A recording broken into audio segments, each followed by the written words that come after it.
Se cuenta que estuvieron en contacto con Jesús durante el drama de sus últimas horas en la tierra. El cáliz utilizado en la última cena. El velo que enjugó su rostro. Clavos de hierro que atravesaron su carne. Fragmentos de una cruz de madera. Una corona de espinas. Un tosco letrero. La punta de una lanza. Una mortaja. Para los creyentes, objetos con poderes milagrosos. Para la Iglesia Católica, materia de fe. El Hijo de Dios murió en la cruz, y los instrumentos de su tortura y muerte se han convertido en instrumentos de salvación para el mundo. Restos materiales de la ejecución más infame de la historia. Pruebas forenses que relatan la muerte de un Mesías. Para los creyentes irradian un misterio impenetrable. Esas imágenes, inexplicables hoy, lo eran aún más hace 400 o 1000 años. Poseen un poder imposible de describir. Hay un gran número de casos en los que las reliquias fueron llevadas al combate como talismanes para ganar la batalla. A algunos se les atribuye milagros, a otros el posible origen de desastres. Ahora las reliquias de la pasión de Jesucristo cuentan sus historias.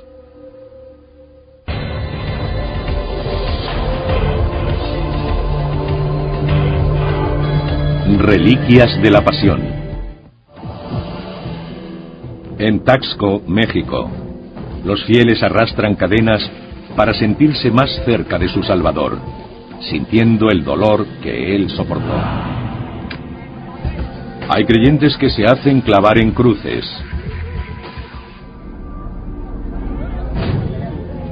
En Filipinas, los devotos cargan con pesados haces llenos de espinas y se flagelan con azotes erizados de puntas. En San Antonio, Texas, los creyentes recrean los momentos finales de su Señor. En representaciones de la Pasión y procesiones como estas, cristianos de todo el mundo anhelan comprender el verdadero significado de la vida y muerte de Jesús.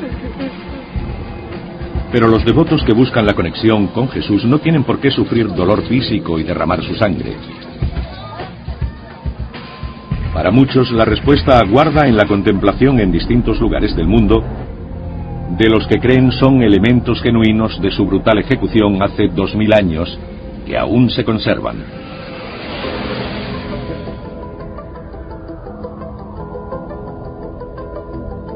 La Basílica de la Santa Cruz en Jerusalén, de Roma, se remonta al siglo IV. Guarda cientos de reliquias, una de las mayores colecciones del mundo.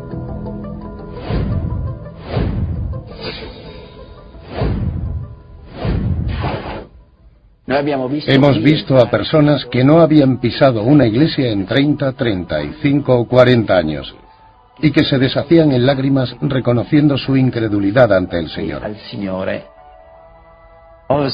Cuando se encuentran en la capilla con esas reliquias, su fe parece revivir. Para los devotos, las reliquias de la Santa Cruz son una puerta al pasado. Al negro y lejano viernes en que Jesús fue crucificado. Y un clavo de hierro de 10 centímetros de largo y más de medio centímetro de ancho en la punta atravesó su carne. El clavo, que se guarda en una urna protectora, tiene 4 caras afiladas que convergen en una punta roma diseñada específicamente para originar insoportable dolor. No causa un dolor rápido, sino lento. Los romanos planeaban cuidadosamente el tipo de dolor que querían que sintieran los condenados. Durante siglos el clavo estuvo expuesto al aire sin protección. Los responsables de la Basílica de la Santa Cruz afirman que nunca ha sido limpiado, por lo que resulta inexplicable que no muestre ninguna oxidación. Estamos aquí desde 1651 Y desde entonces, los padres han anotado en nuestros archivos que nunca ha mostrado signos de oxidarse. Creo que eso es algo sobrenatural y divino.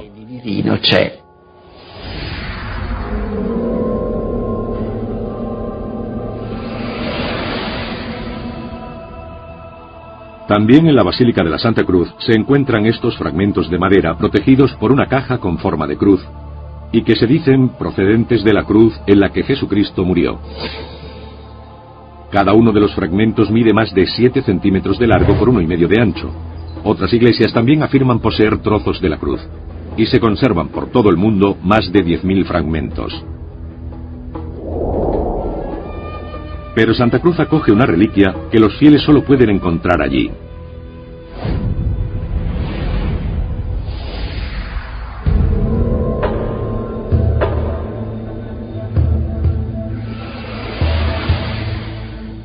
Una tabla de madera de nogal que se cree es el Titulus Crucis, clavado en la cruz de Jesús para mofarse de él mientras sufría.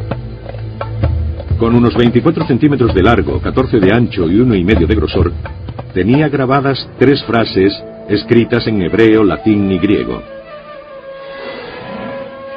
Aún conserva restos de la frase Jesús de Nazaret, Rey de los Judíos. Como todas las reliquias de madera de Santa Cruz, el Titulus ha sufrido importante desgaste con el paso de los siglos. Descubrimos que era continuamente atacado por bacterias, termitas y todo ese tipo de cosas que dañan la madera.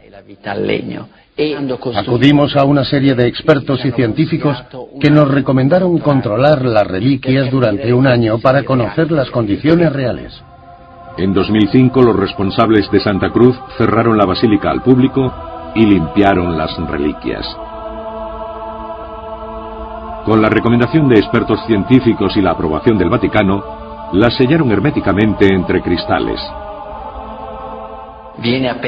Solo un grupo de expertos tiene permiso para abrirlas una vez al año y comprobar las condiciones de las reliquias. De otro modo, no tendría ningún sentido abrirlas, ya que el propósito es protegerlas del polvo o de cualquier tipo de ataque a la madera. ¿Cómo llegaron estas reliquias a Santa Cruz? Es una historia no menos milagrosa que los propios objetos.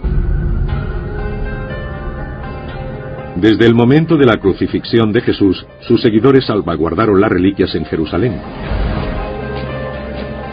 En torno al siglo III, Roma llevaba a cabo una brutal campaña de persecución contra los primeros cristianos. Una de las muchas formas en que el imperio intentó destruir su fe fue confiscando sus reliquias. Las legiones romanas se enfrentaban a una fuerte oposición promovida por el celo de la fe. Las reliquias siempre han sido muy importantes para la gente que las ocultaba y estaba dispuesta a morir por protegerlas. Los cristianos sacaron las reliquias de Tierra Santa al abrigo de la noche. Las reliquias y la joven religión de la que surgieron estaban en la clandestinidad. Pero los acontecimientos dieron un giro colosal en el año 312, cuando el emperador romano Constantino abrazó el cristianismo. En su edicto de Milán del año 313, Constantino puso fin a la persecución de los cristianos, decretando también que se buscaran las reliquias de María, Jesús y los apóstoles para ser llevadas a Roma, que él había convertido en metrópolis cristiana.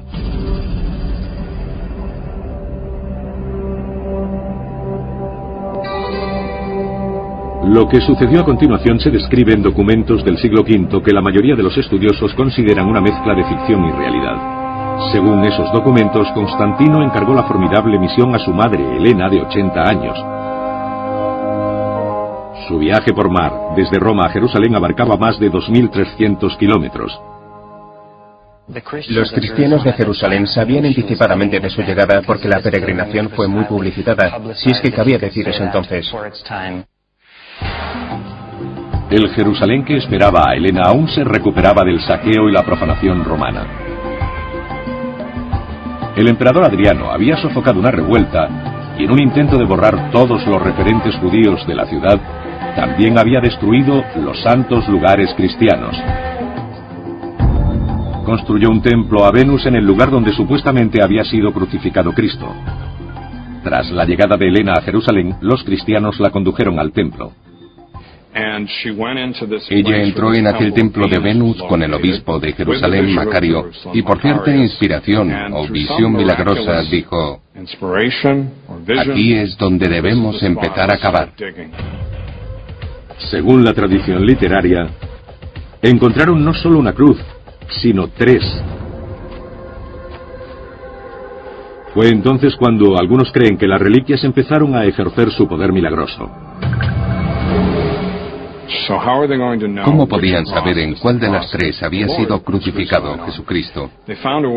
Encontraron a una mujer que estaba muy enferma, le dieron a abrazar cada una de las cruces, y fue curada milagrosamente por la madera de la cruz en la que había muerto Jesús.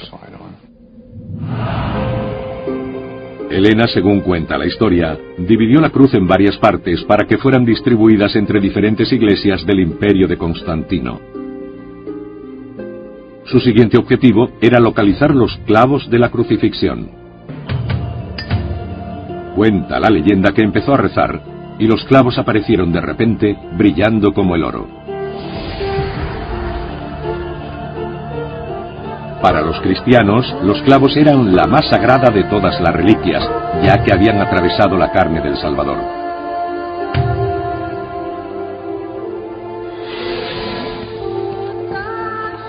Helena esperaba que su hijo Constantino se beneficiara de su poder sagrado. Fue idea de Helena coger algunos de esos clavos y colocarlos en su casco, como una especie de protección espiritual para él. También colocó uno en la brida de su caballo. Muchos jefes militares siguieron el ejemplo de Constantino, buscando aprovechar el supuesto poder de las reliquias. Hay un gran número de casos en los que las reliquias fueron llevadas al combate como talismanes para ganar la batalla. Una especie de armas mágicas, si lo prefieren. Cumplida su misión, Helena dejó Jerusalén en el año 327 con destino a Roma, pero no sobrevivió al viaje. Algunas de sus reliquias, sin embargo, sí que lo hicieron, y fueron guardadas en su palacio romano, que posteriormente se convirtió en la Basílica de la Santa Cruz. Con el paso de los siglos, el atractivo de las reliquias de Helena nunca ha disminuido para los fieles, quienes tampoco ponen en duda su autenticidad. Y solo pueden ser genuinas si la historia de Helena es cierta, un relato apoyado por escasas pruebas. Toda la historia es sospechosa, y ningún contemporáneo hace mención de los descubrimientos. Además, la historia mejoraba cada vez que era contada. Se trata de una leyenda infundada que no hay que tomar en serio. La datación por carbono 14 hecha al Titulus ha confirmado tal escepticismo. Los resultados sitúan su origen en la Edad Media. Hasta ahora la Iglesia no ha accedido a las peticiones de los científicos de analizar la cruz o el clavo. El poder de una reliquia, por supuesto, tiene mucho que ver con la creencia en su autenticidad. Tal es el caso de otra reliquia de la Pasión, considerada tan valiosa que fue utilizada como garantía de un imperio.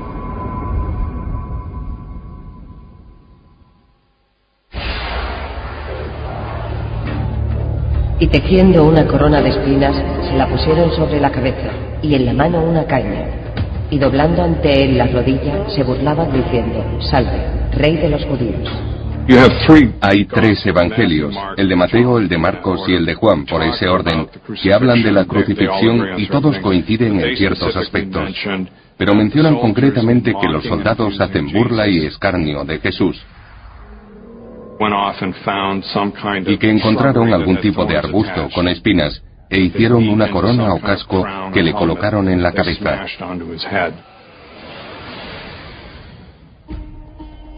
La corona de espinas es una de las imágenes más intensas y la reliquia más persuasiva de la pasión de Cristo. Aunque los evangelios nos hablan de una corona, el rastro de ese aro de espinas teñido de sangre desapareció tras la crucifixión y estuvo perdido durante siglos. Pero en el año 570 se encuentra una pista de su paradero. En Jerusalén, un peregrino llamado Antonino de Piacenza confirmaba su existencia. Sostenía que la iglesia del Monte Sión en Jerusalén poseía un objeto al que llamaban corona de espinas y que la gente acudía a venerarla como tal reliquia. Según escribió San Gregorio de Tours en esa misma época, las espinas de la corona seguían siendo verdes y su color se renovaba milagrosamente cada día. Para los fieles el poder milagroso envolvía a la corona más de medio milenio después, cuando apareció en Constantinopla. Pero las espinas habían sido arrancadas. Al haber entrado en contacto con la cabeza y la sangre de Cristo, se consideraban tan sagradas que se convirtieron en reliquias individuales y pasaron de un monarca a otro. Esta dispersión de reliquias o de parte de ellas no era inusual en el mundo cristiano. Todo ello coincide con lo que los cristianos hicieron con los cuerpos de los santos y los mártires a quienes desmembraron, algo que ahora nos parece terrible y espeluznante, pero ellos solían coger trozos de las reliquias y los repartían para que toda la comunidad cristiana compartiera su divina presencia. Aún así, la corona sin las espinas seguía siendo una de las reliquias más importantes de la cristiandad. Su valor era tan grande que en 1238 esta rama trenzada fue utilizada para financiar un imperio. Balduino II, emperador de Constantinopla, entregó la corona a la ciudad de Venecia como garantía de un gran préstamo. Cuando Balduino no pudo saldar la deuda, los venecianos vendieron la corona al rey Luis IX de Francia, por una importante suma que superaba la mitad del gasto anual del reino. La piedad del rey solo era equiparable a su sagacidad empresarial, y es que Luis sabía que la corona atraería a peregrinos a París. Las peregrinaciones movían mucho dinero, pero además estaba el hecho de que la mayoría de la gente era analfabeta, vivía en la pobreza, carecía de la medicina moderna y de todo aquello en lo que podemos confiar cuando estamos enfermos o tenemos miedo. Las reliquias proporcionaban un gran consuelo. Luis colocó su recién adquirida corona en la Sainte-Chapelle, o Santa Capilla, en la Ile de la Cité, en el centro de París. Actualmente la gente rica dona dinero a causas nobles y pone sus nombres a edificios. En la Edad Media, un rey como Luis IX construye una espléndida capilla a modo de escaparate de lo mejor que ofrecía el arte gótico francés.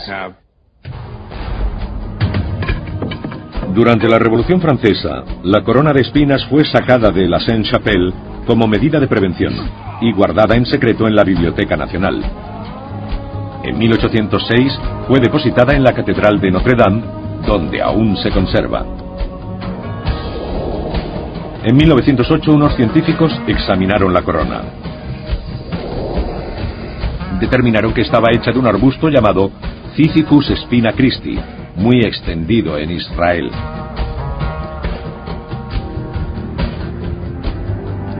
La corona sigue siendo venerada por los creyentes como un objeto de poder místico.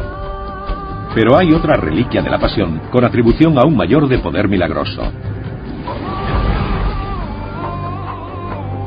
Uno de los soldados le atravesó con su lanza el costado, y al instante salió sangre y agua. El que lo vio da testimonio, y su testimonio es verdadero. Él sabe que dice verdad para que vosotros creáis. Muchos creyeron que la lanza había sobrevivido a los siglos para convertirse en apreciado talismán del primer, segundo y tercer Reich alemán. La leyenda de la lanza cuenta que quien la posea y entienda su poder tendrá el destino de la humanidad en sus manos, para el bien o para el mal. Se dice que la lanza fue utilizada por un centurión romano llamado Gayo Casio Longinos, que atravesó el costado de Jesús.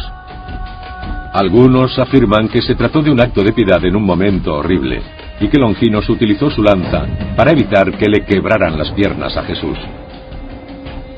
una práctica brutal destinada a intensificar el dolor y la humillación de la víctima en la cruz. Casio quería demostrar que Jesús no tenía que ser mutilado, y lo hizo clavándole su lanza para manifestar que había muerto. Los creyentes sostienen que Longinos, que apenas podía ver, fue recompensado con un milagro por su acto de misericordia. La sangre corrió por la lanza y llegó a sus manos. Él se tocó los ojos y quedó curado de su ceguera. La historia de este milagro no está en los evangelios canónicos, sino en los llamados apócrifos. Son relatos de la vida de Jesús, María y los discípulos a quienes se atribuye su autoría, que a veces entran en conflicto con el Nuevo Testamento.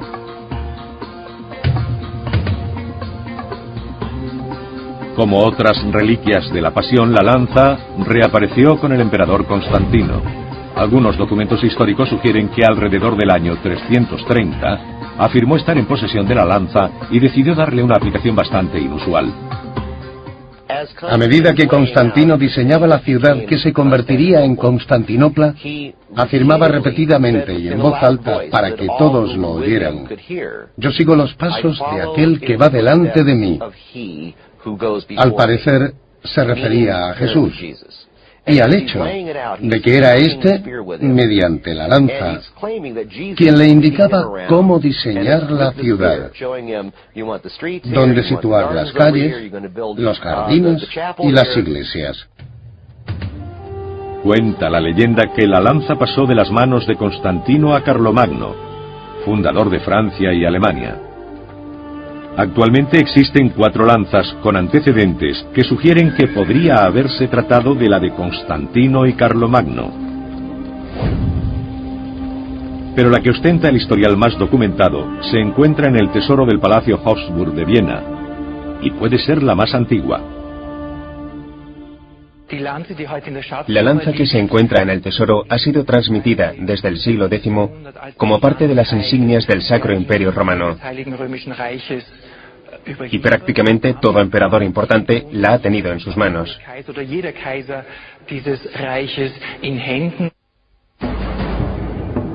Fue esta lanza la que supuestamente atrajo la atención de un joven artista llamado Adolf Hitler.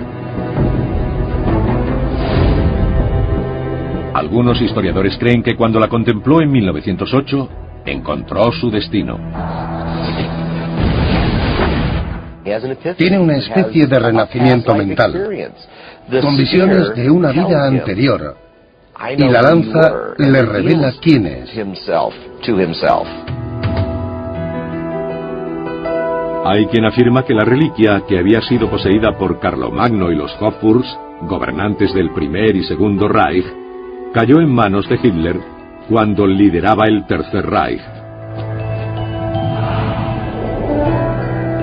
Una serie de periodistas sostienen que la lanza fue entregada al Führer durante una cena en Viena, 4 días después de la anexión de Austria a Alemania, el 9 de marzo de 1938. Tras la caída del Tercer Reich, la lanza permaneció en el Palacio de Viena. ¿Pero es una reliquia auténtica? En 1993, el doctor Robert Feder, metalúrgico y estudioso de la Biblia, obtuvo permiso para hacer pruebas a la lanza. Concluyó que había sido forjada entre los siglos VI y VII. Por supuesto que esta sea la lanza que atravesó a Jesús es algo secundario. Su innegable poder reside en la creencia que millones de personas le han otorgado a lo largo de los siglos.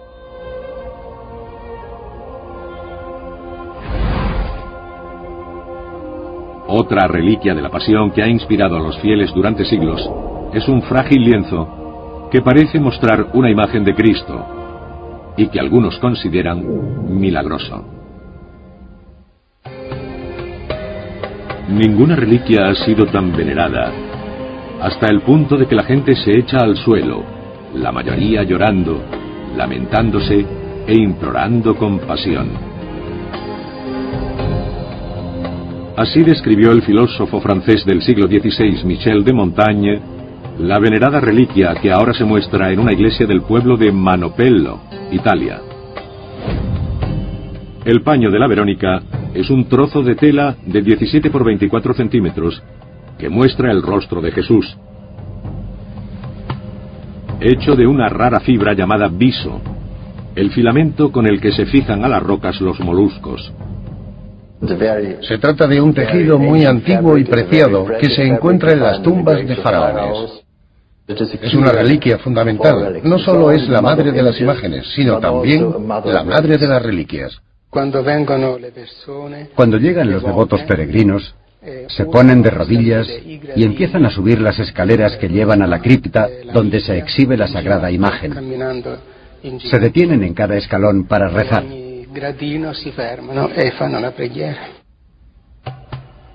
La imagen de Jesús que se muestra a los peregrinos cambia dependiendo de la luz que reciba. Una expresión pensativa se convierte en una sutil sonrisa. Los fieles creen que este singular retrato es el resultado de un milagro.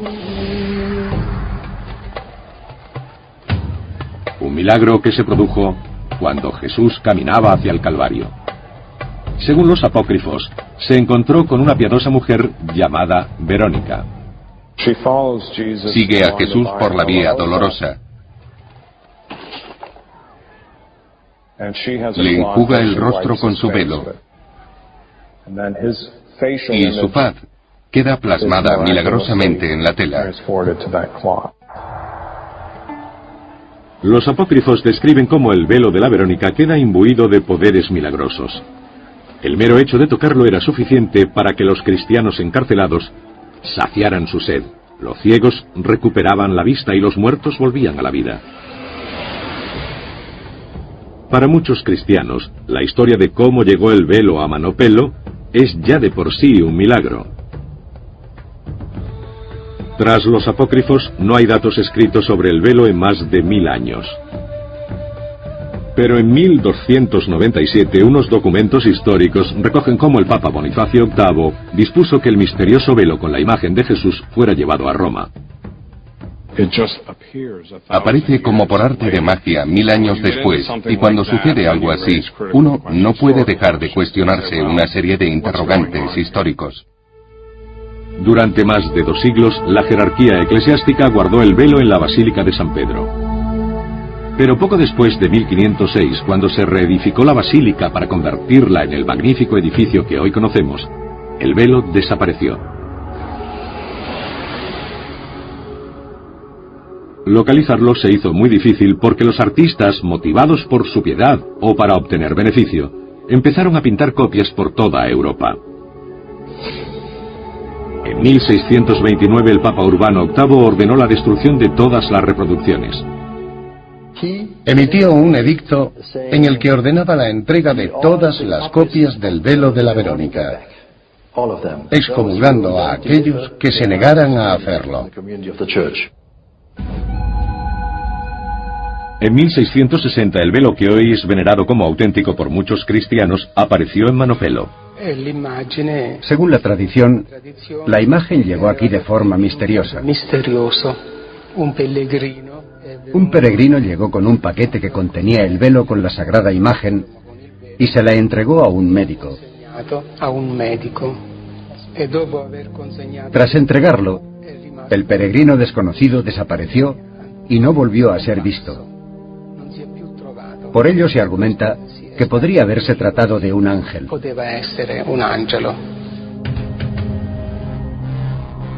Para quienes creen en las tradiciones que rodean al velo, contemplarlo es como mirar a Cristo a los ojos. Para facilitar su contemplación, la reliquia cuenta con iluminación delantera y trasera regulable. Cuando se ilumina la imagen por detrás, se pueden ver las heridas como si aún siguieran abiertas, sangrando y con una sombra alrededor. Pero si la imagen está iluminada desde otro ángulo, las heridas son algo menores y tienen pequeñas postillas. La imagen muestra diferentes expresiones y no parece haber sido pintada por una mano humana. Mientras muchos coinciden con el padre Cucinelli, Muchos otros atribuyen la doble personalidad de la imagen a la maestría del pintor. Sor Blandina Pascalis Schlomer, monja trapense, cree fervientemente en la autenticidad del velo, tanto que obtuvo permiso para trasladarse de su Alemania natal a Italia para estar más cerca de él. Intentando probar la autenticidad del velo, Sor Blandina se ha dedicado a compararlo con otras supuestas imágenes de Jesús. La más importante es la que llevó a cabo con el venerado sudario de Turín, que, como el velo, se cree que no es una pintura, sino una imagen milagrosamente fijada por contacto directo con el propio Jesús. No paro de encontrar nuevos puntos de referencia, líneas alrededor de las arrugas con forma de riñón. Formas muy extrañas que aparecen en las dos imágenes.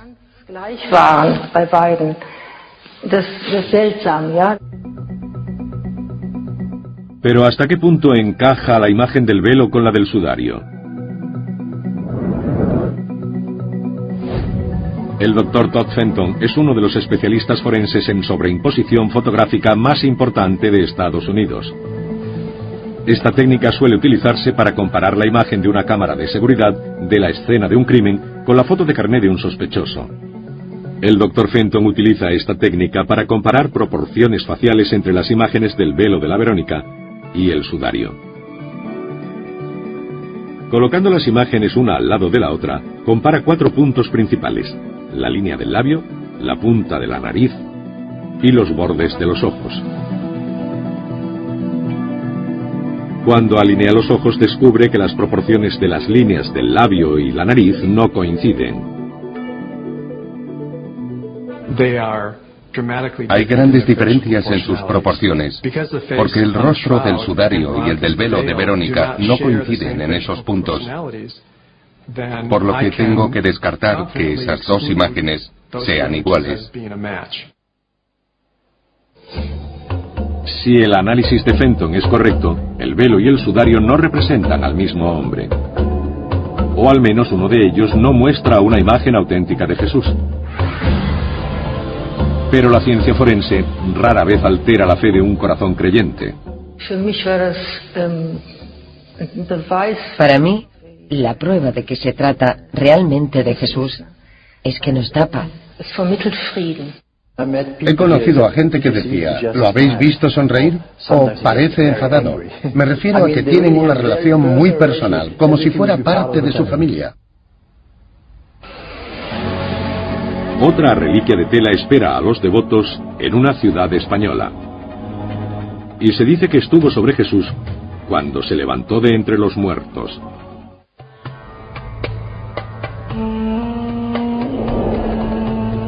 Vio las vendas en el suelo y el sudario que cubrió su cabeza no junto a las vendas, sino plegado en un lugar aparte. Entonces entró también el otro discípulo, y vio y creyó, pues hasta entonces no habían comprendido que según la Escritura Jesús debía resucitar de entre los muertos. La tela de lino a la que hace referencia el Evangelio es la mortaja que envolvía el cuerpo de Jesús. La síndone de Turín es considerada por muchos como esa mortaja. Pero existe otro lienzo más pequeño, que se supone cubría la cabeza de Jesús, según una antigua práctica judía, llamado sudario.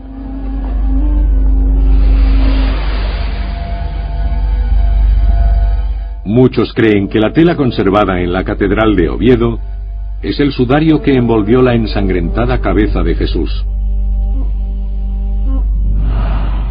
No se menciona durante el relato del enterramiento de Cristo, pero sí en la mañana del domingo de Pascua, cuando encuentran en la tumba un gran trozo de lino y al lado otro más pequeño, un sudario.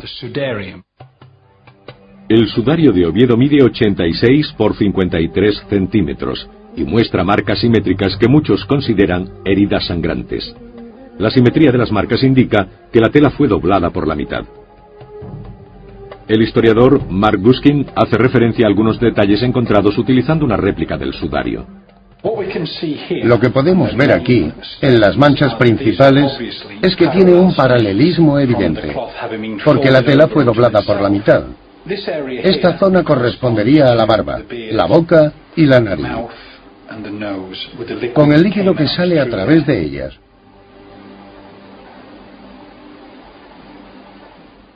Estas manchas corresponden a la zona de la frente, de cuando el cuerpo yacía en el suelo. Estas de aquí son de sangre, que emanó en vida de heridas provocadas por objetos afilados y perfectamente compatibles con una corona de espinas. Si se colocan sobre las manchas correspondientes de la síndrome de Turín, la disposición es idéntica. Tras la desaparición del cuerpo de Jesús, los historiadores creen que sus mortajas pasaron a manos de quienes querían preservarlas. Y como sucede con otras reliquias de la Pasión, las referencias históricas sobre el sudario no comienzan hasta siglos después de la crucifixión. El primer relato es de Antonino de Piacenza. En el 570, escribe que el sudario estaba guardado en una cueva próxima al monasterio de San Marcos, cerca de Jerusalén, y que las mujeres religiosas que vivían en aquella cueva tenían como único propósito proteger el sudario. La relación exacta entre el sudario y la mortaja ha intrigado a los investigadores durante siglos. Se cree que el sudario fue colocado primero sobre el rostro de Jesús. Luego fue reemplazado por la mortaja en la tumba. Tras un estudio realizado en 1998, los investigadores llegaron a la conclusión de que ambos están manchados de sangre del tipo AB, muy común entre las personas de Oriente Próximo. Otros investigadores han establecido la coincidencia entre las manchas de sangre de las dos telas. Se dice que las manchas frontales de la de Oviedo tienen 70 puntos de coincidencia con las de Turín, mientras que las traseras solo tienen 50. Todo aquel que haya visto las manchas de sangre de ambas telas llega a la conclusión, y es una conclusión científica, de que no se trata de una ilusión. Cualquiera que fuese el uso de estas telas y sobre quién fueron colocadas, se trata del mismo cuerpo. Aunque para los creyentes ambas han estado siempre relacionadas, las dos reliquias fueron separadas hace mucho tiempo. Los expertos aventuran que el sudario de Oviedo podría haber sido sacado de Jerusalén durante una invasión en el siglo VII. En el año 614, el ejército persa, al mando del rey Cosroes II, invadió Palestina y Jerusalén. La gente huyó llevándose todo lo que tenía, no solo las reliquias, que eran muy importantes, sino también sus pertenencias personales. Según los relatos históricos, los portadores del sudario tardaron décadas en llevarlo a través de un Mediterráneo en guerra hasta España. Desde entonces permanece en la Catedral de Oviedo.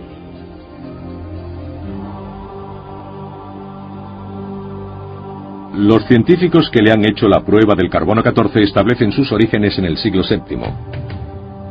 La sábana de Turín fue sometida anteriormente a la misma prueba y se fechó 700 años más tarde. A pesar de los resultados, los creyentes siguen apuntando a una cadena intacta de documentos que detallan el traslado del sudario desde Jerusalén hasta España. Hay que creer la historia del sudario de Oviedo, se sea cristiano, budista, musulmán o ateo, porque está amparada por una serie de documentos. Como ocurre con todas las reliquias de la Pasión, la verdad cambia dependiendo de si uno es creyente o escéptico. Esas mismas perspectivas se aplican a otra reliquia con traslado documentado desde Jerusalén hasta España. Una reliquia que ha inspirado leyendas, búsquedas vehementes y batallas. El Santo Grial. Es la más legendaria de todas las reliquias cristianas. Su historia es misteriosa y su capacidad para fascinar innegable. Es el Santo Grial, el cáliz sagrado utilizado por Jesús y los apóstoles en la Última Cena. Hay dos cosas que se mencionan y que estaban sobre aquella mesa. Una es la copa y la otra es el plato del que comieron. Posteriormente, la copa empezó a ser conocida como el cáliz. La reliquia, según los creyentes, fue guardada por San Pedro en Tierra Santa. La tradición sostiene que San Pedro llevó la copa a Roma y que la utilizó para oficiar misa. Cuando murió, se la pasó a sus sucesores y fue usada por los primeros papas hasta San Sixto II en el año 258. Pero la persecución cristiana, que comenzó en el año 250 bajo el emperador Valeriano, obligaba a la entrega de todas las reliquias al gobierno romano. Según la tradición, el Papa Sixto II había entregado el cáliz a su diácono San Lorenzo, y éste no estaba dispuesto a dárselo a los romanos. En aquella época había un soldado español en Roma a quien San Lorenzo entregó el cáliz con instrucciones de llevarlo a su tierra natal. Es entonces cuando la historia del Grial se consolida debido a una proliferación de relatos derivados de la tradición oral y que mezclan realidad y ficción. Las historias se contaban por la noche, narradas por poetas, y eran relatos sobre gente de fe. Caballeros que luchaban para rescatar Tierra Santa. Algunas de las historias más populares fueron recogidas y mezcladas con leyendas célticas y germanas por Sir Thomas Malory. Publicadas en 1485, narraban cuentos románticos del rey Arturo y los caballeros de la Mesa Redonda.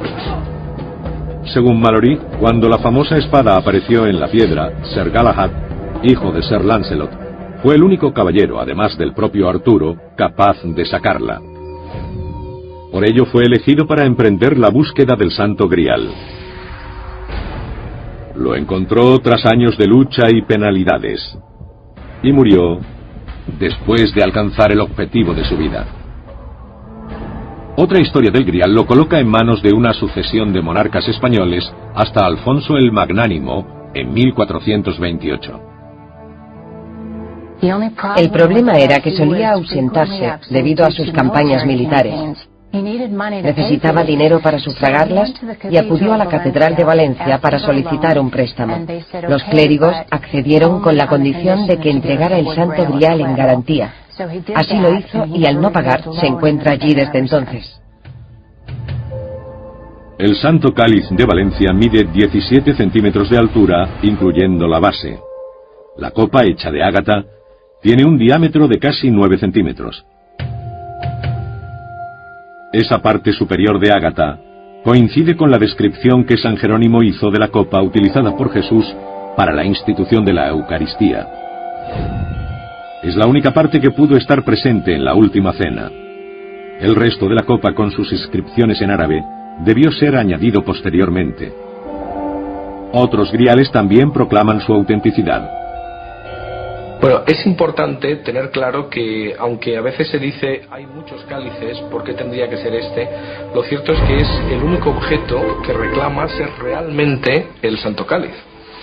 En ocasiones se ha dicho que existen otras supuestas reliquias en otros lugares, por ejemplo el Sacro Catino de Génova, pero hay que tener en cuenta que estos otros supuestos santos cálices, ninguno resiste el más mínimo estudio histórico. No hay ninguna credencial que haga que esos cálices sean se puedan oponer al nuestro de Valencia. Mientras algunos debaten la autenticidad de cálices concretos, otros apuntan a que el Santo Grial ha evolucionado tras siglos de leyendas y tradiciones hacia algo mucho más importante que un objeto material. El Santo Grial es un símbolo de búsqueda, de la búsqueda de la fe y de Dios, no solo un mero objeto. Para muchos esa búsqueda continúa. Sean auténticas o no las veneradas reliquias, nuestra fascinación por ellas parece demostrar la profunda necesidad humana de encontrar su conexión con lo divino. Puede que las reliquias sean testigos de la historia o simples invenciones, pero su poder es innegable.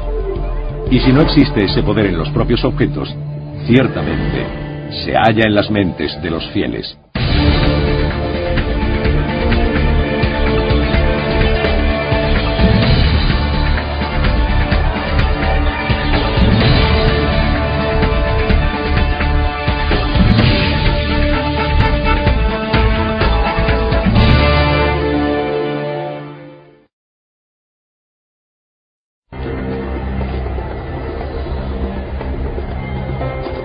Se cuenta que estuvieron en contacto con Jesús durante el drama de sus últimas horas en la tierra.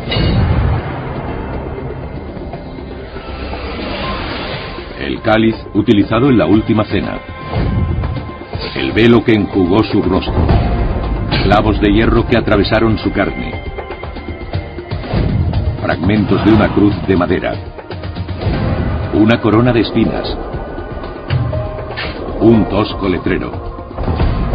La punta de una lanza. Una mortaja.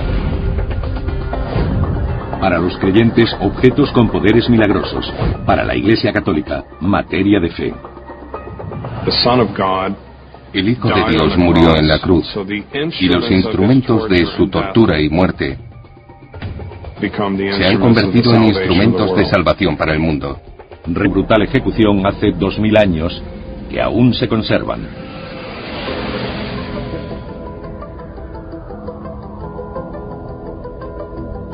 La Basílica de la Santa Cruz en Jerusalén, de Roma, se remonta al siglo IV. Guarda cientos de reliquias, una de las mayores colecciones del mundo.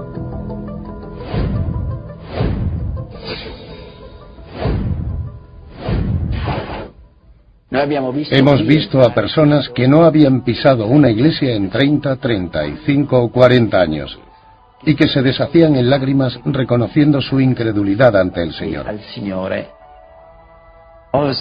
Cuando se encuentran en la capilla con esas reliquias, su fe parece revivir. Para los devotos, las reliquias de la Santa Cruz son una puerta al pasado. Al negro y lejano viernes en que Jesús fue crucificado, para sentirse más cerca de su Salvador, sintiendo el dolor que él soportó. Hay creyentes que se hacen clavar en cruces. En Filipinas, los devotos cargan con pesados haces llenos de espinas y se flagelan con azotes erizados de puntas. En San Antonio, Texas, los creyentes recrean los momentos finales de su Señor.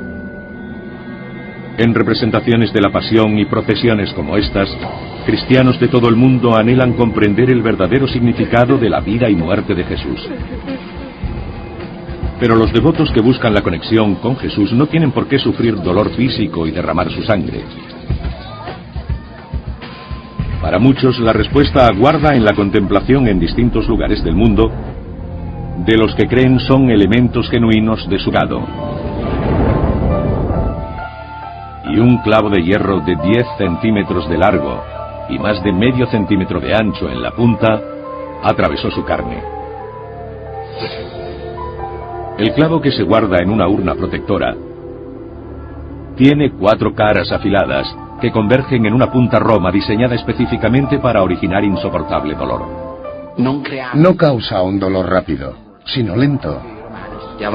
Los romanos planeaban cuidadosamente el tipo de dolor que querían que sintieran los condenados. Durante siglos el clavo estuvo expuesto al aire sin protección.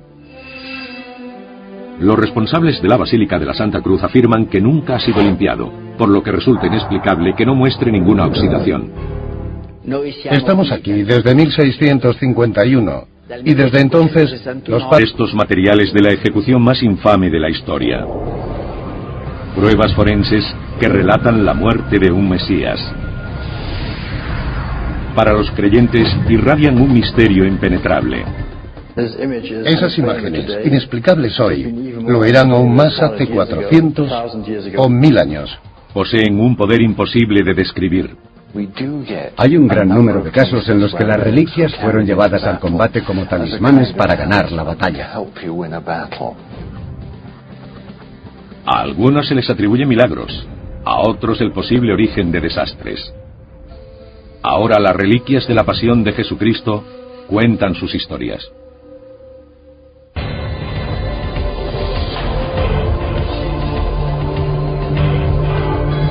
Reliquias de la Pasión. En Taxco, México, los fieles arrastran cadenas